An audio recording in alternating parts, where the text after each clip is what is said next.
Welcome back, everybody. It's Tuesday, January 13th, 2026.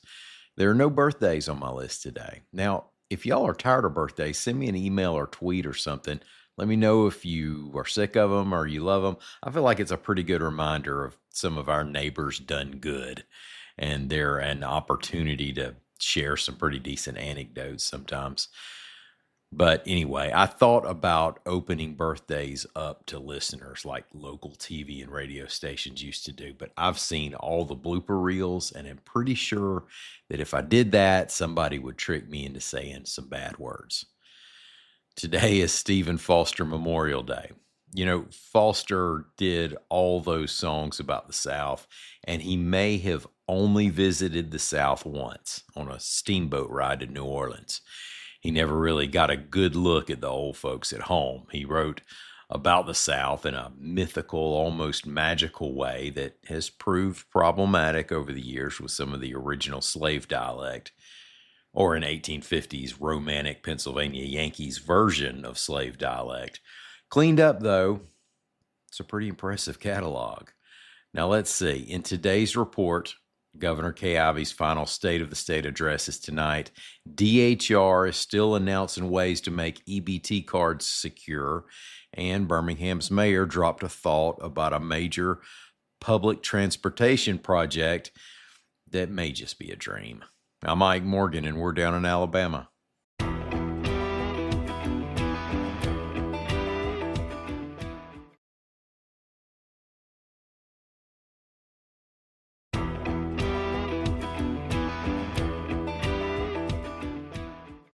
Governor Kay Ivey is scheduled to give her final State of the State address at 6 tonight in the Old House Chamber.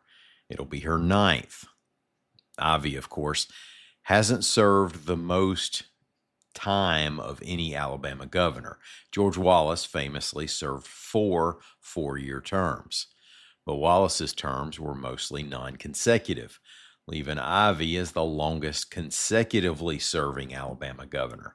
She was elected to the office twice, but add to that nearly 2 years before those two terms because of predecessor Robert Bentley's resignation in 2017.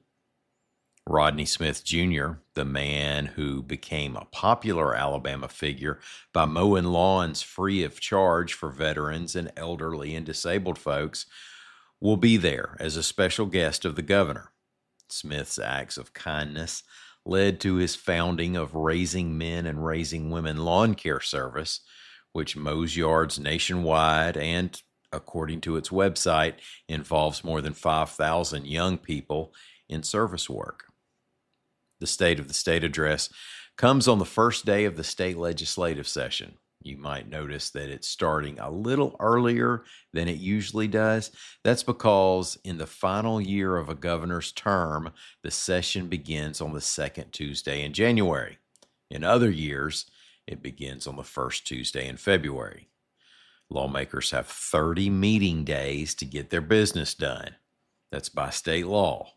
They have a period of 105 days on the calendar to do that. The Alabama Daily News reported that there would be only one recess week this year, and it'll come in late March. If you listen to Down in Alabama's Friday episode called Here Come the Lawmakers, then you heard AL.com's Mike Kaysen say that the legislature is less likely to go all in on controversial issues during an election year. They'll need to pass the general fund and education trust fund budgets and catch up on some local bills. You can probably bet on debate over online sales taxes, the West Alabama corridor, that's highway work, and more education initiatives that Ivey might touch on tonight. The Alabama Department of Human Resources is rolling out another EBT card effort that it says is aimed at preventing fraud, reports AL.com's Savannah Tryans-Fernandez. DHR has said it had to replace $15.9 million in the Supplemental Nutritional Assistance Program, that's SNAP, that was stolen from users over a 20-month period from May 23 to December 24. Just recently, DHR announced that it will be introducing chip-enabled EBT cards to fight fraud. Now, DHR has announced that on January 22nd, it'll be blocking EBT purchases made out of state or online. A previous statement from DHR said that the $15.9 million is believed to have been stolen completely from outside the state. Of course, that leaves legitimate SNAP users who won't or need to use their cards out of state or online. There is a process for that. To make purchases out of state or online, users will need to unlock their EBT cards through the Connect EBT mobile app, on the Connect EBT website, or by calling the EBT customer service phone number. And Birmingham Mayor Randall Woodfin launched a transportation plan this month and leaned deeply into some familiar progressive desires that always struggle to find a foothold in most southern cities. AL.com's Greg Garrison reports that the Go BHM transportation plan calls for a more walking and biking and bus-friendly city with increased public transportation.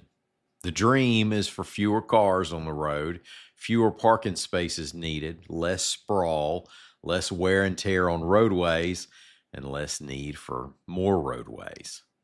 Woodfin also just kind of dropped in passing another potential dream. Quote, I also don't think it's crazy to dream about a frequent and fast passenger rail connection from Birmingham to Atlanta, end quote. He did not elaborate on that thought. Hey, please feel free to leave us a rating on whatever app you use if you haven't already. That's all we ever ask. That and maybe let somebody else know about us.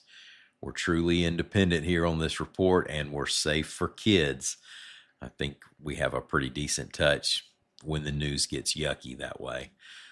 Lord knows this day and age, kids need to know what honest, independent news is. We're going to be back here again tomorrow. Until then, y'all come on by and see what we're doing anytime you want to on the internet at al.com.